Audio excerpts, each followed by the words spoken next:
On est à 6 jours maintenant du premier tour des élections législatives. On continue en ce début de semaine notre tour d'horizon des candidats. Avec nous ce matin en studio, Ahmed Lamala. Bonjour. Bonjour. Alors vous n'êtes pas le candidat sur la deuxième circonscription pour l'Union populaire républicaine, l'UPR. Vous êtes délégué UPR dans l'Allier, candidat sur la troisième circonscription.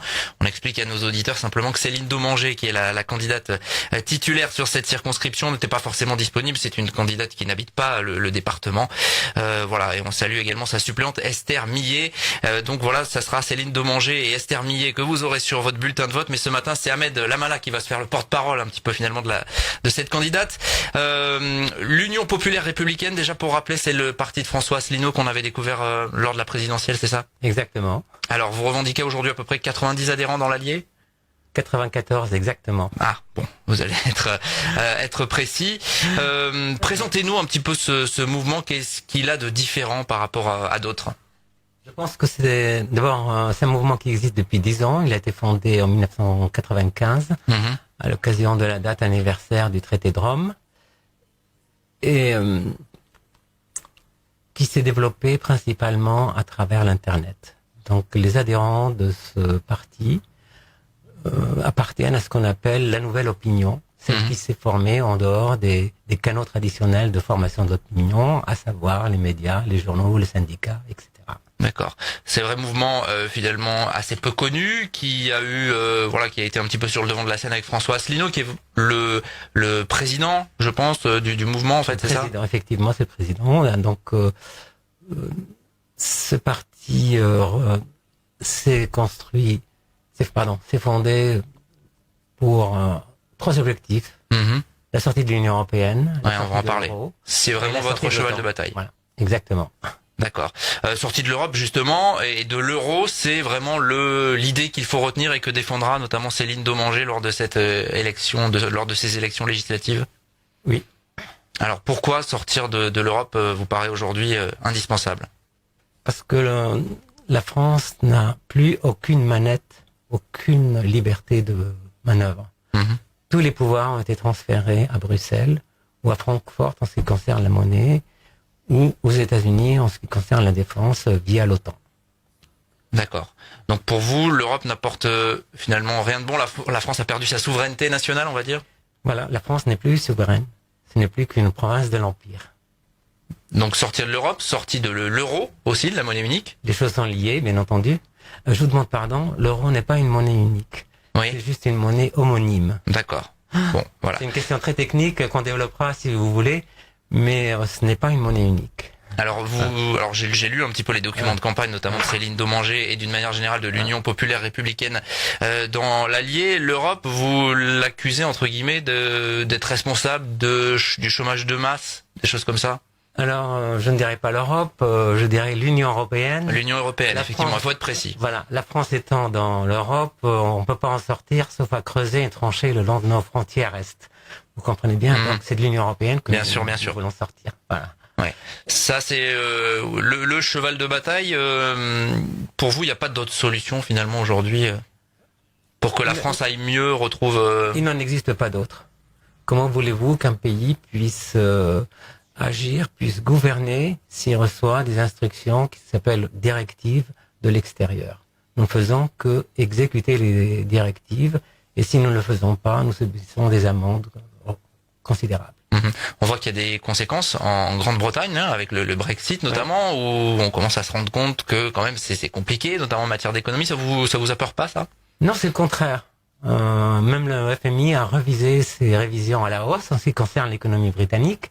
Au contraire, si on regarde un peu attentivement ce qui se passe en Angleterre, ça devrait nous encourager à faire pareil que les Anglais. Vous pensez que la France est prête à basculer justement? En tout cas, nous nous battons pour. Vous pensez qu'une sortie de l'Union européenne aurait vraiment des effets bénéfiques sur chômage? Bien entendu, puisque il y a des articles qui permettent les délocalisations qui n'existeront plus, donc on reviendra à la situation antérieure. Ce n'est pas qu'on va interdire la libre circulation des capitaux, mais ce sera désormais sous contrôle. Donc et là, tandis que dans la situation actuelle, n'importe quelle entreprise peut délocaliser en vertu des traités sans qu'elle soit gênée. Donc c'est légal, Certains disent, comme autrefois notre ministre de l'économie, Madame Lagarde, que c'est peut-être immoral, mais c'est légal. Voilà. Les agriculteurs de la deuxième circonscription qui vous écoutent, ils se disent sortir de l'Europe. Aujourd'hui, il y a beaucoup de leurs ressources qui proviennent de la politique agricole commune de l'Europe. Ça a peut-être tendance, ça peut leur faire peur, ce que vous dites. Merci de m'avoir posé cette question. Bien, il y a 3 jours, j'étais à une réunion organisée par les jeunes de la FNSEA, où j'ai appris que des subventions ne sont pas payées depuis 2015. Il y a des retards de versement, il y a des manifestations, voilà, ça effectivement. Donc c'est pas tout rose, la PAC, c'est pas tout rose. Tandis que si nous sortons de l'Union européenne, donc vous savez que la France est un pays contributeur net, nous versons chaque année quelque chose comme 24 milliards, dont il nous revient 14 et quelques, sous forme de PAC, sous forme des fonds, des différents fonds, type FEDER, fonds d'action sociale, etc. Donc, non, et le reste s'évapore. On ne sait pas où il va, ou alors sauf à subventionner l'Ukraine, où gouvernent des nazis. Bon. Voilà, et donc les agriculteurs français auront tout à se louer à ce que la PAC soit remplacée par la la politique agricole nationale. Ils n'y perdront rien, au contraire. Bon. Voilà pour ce chapitre Europe. On a bien compris que c'était une idée essentielle du programme de l'Union populaire républicaine. Dans votre programme, il y a aussi pas mal de choses sur, par exemple, la diminution du nombre d'élus. Moins 4200 postes, vous taillez fort, quoi.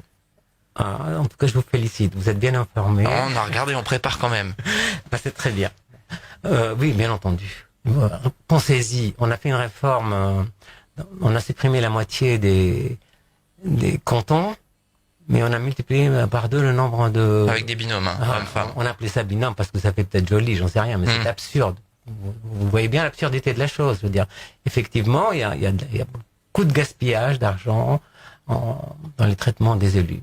D'autre part, nous reviendrons sur les régions, donc on reviendra à l'état initial, commune, département, État. Les régions, on reviendra à peu près, on va dire, pour simplifier, à l'époque de Pompidou, où c'était une structure légère qui coordonnait plus qu'elle n'agissait. Elle ne lève pas l'impôt. Donc, plus d'élus régionaux. Plus d'élus régionaux. Et par exemple, sur une circonscription comme celle de l'Allier, il y a actuellement 3 députés, moins 4200 élus. On peut imaginer que le nombre de députés ou de sénateurs, vous souhaitez le faire baisser également. Bien entendu, pour les députés, beaucoup moins que les sénateurs. Les députés, une centaine de députés verraient leur poste supprimé. Bon. Sur l'aspect économique, on sait que c'est important là dans une circonscription qui souffre un petit peu du chômage. Vous proposez une hausse du SMIC de 15%. Oui. C'est tenable, ça? C'est réalisable dès demain si vous accédez au pouvoir?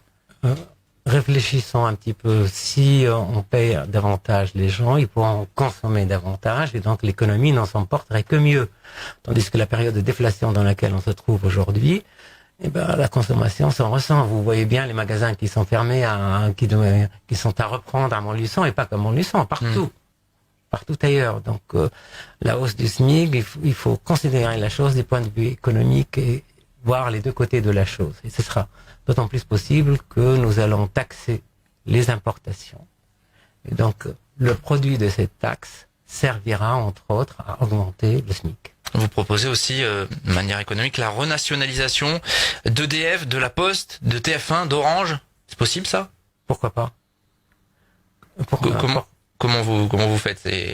Si donc Céline Domanger est élue députée, elle votera une mesure de ce type. En tout cas, elle poussera en faveur d'une mesure de ce type. Absolument.